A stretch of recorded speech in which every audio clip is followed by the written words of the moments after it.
Hi అండి, welcome back to my channel. ఈరోజు మన వీడియోలో చాలా simple, healthy and quick breakfast idea చెప్తాను. ఒకటి ఏం లేదండి, బాయిల్డ్ స్వీట్ పొటాటో బ్రేక్ఫాస్ట్ అనమాట.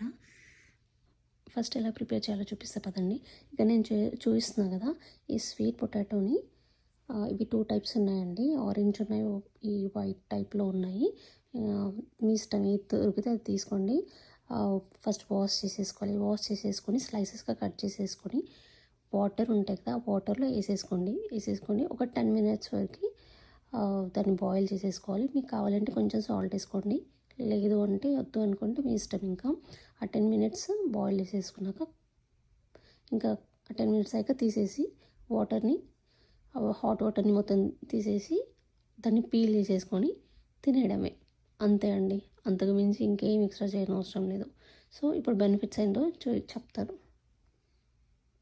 ప్రెగ్నెంట్ లేడీస్లో ఇది బేబీ బ్రెయిన్ డెవలప్మెంట్కి, స్పైనల్ కార్డ్ డెవలప్మెంట్కి చాలా హెల్ప్ చేస్తుంది అండ్ మిస్క్యారేజ్ అయ్యే ఛాన్సెస్ కూడా తగ్గిస్తుంది అనమాట. ప్రెగ్నెన్సీ టైంలో చాలామందికి కాన్స్టిపేషన్ కామన్ ప్రాబ్లం ఉంటుందండి. చాలామందికి స్వీట్ పొటాటోలో ఫైబర్ ఎక్కువ ఉంటుంది, సో డైజెషన్ ఈజీగా అవుతుంది, కాన్స్టిపేషన్ని కూడా కంట్రోల్ చేస్తుంది. ఇది ఐస్కి, స్కిన్కి చాలా మంచిది. బీపీని కూడా కంట్రోల్ చేయడానికి హెల్ప్ చేస్తుంది. ప్రెగ్నెంట్ లేడీస్కి, బేబీస్కి ఇది హెల్దీ అండ్ సేఫ్ ఫుడ్ అనమాట. ఎందుకంటే ప్రెగ్నెంట్ లేడీస్లో ప్లెజెంటా అనేది ఉంటుంది. ప్లెజెంటా అంటే ప్రెగ్నెన్సీలో అమ్మకి బేబీకి మధ్య బ్రిడ్జ్లా ఉంటుందన్నమాట. అంటే తల్లి తీసుకున్న ఫుడ్ కానీ, ఆక్సిజన్, ప్రొటెక్షన్ అన్నీ కూడా ప్లెజెంటా ద్వారా బేబీకి రీచ్ అవుతాయి.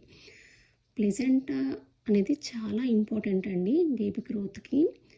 ఇది ఎక్కువ తీసుకోవద్దు, ఓన్లీ ఒక్క స్వీట్ పొటాటోలో 3 స్లైసెస్ అలా తింటే చాలు. నేను ప్రెగ్నెంట్ ఉన్నప్పుడు వీక్లీ 2 or 3 టైమ్స్ తినేదాన్నండి. చాలామంది అన్నారనమాట, ప్రెగ్నెంట్లో ఉన్నప్పుడు తినొద్దు, వాతంలాగా అట్లా అవుతుందని చెప్పేసి అన్నారు.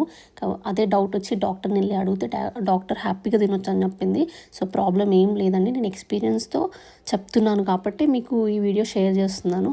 ఇంకోటి ఏంటంటే, ప్రెగ్నెంట్ అంటే ఎవరైతే డయాబెటిక్ ఉంటారో అండ్ కిడ్నీ ప్రాబ్లం ఉంటుందో అండ్ గ్యాస్ బ్లోటింగ్ ప్రాబ్లం ఏమైనా ఉంటుందో వాళ్ళు మాత్రం ఒకసారి డాక్టర్ని కన్సల్ట్ అడిగేసి తినడం బెటర్ అండి.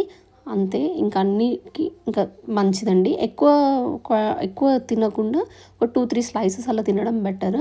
అంతే అండి ఈరోజుకి ఈ వీడియో. మీకు నచ్చితే లైక్ చేయండి, షేర్ చేయండి, సబ్స్క్రైబ్ చేయడం మర్చిపోకండి. See you in the next video. Bye.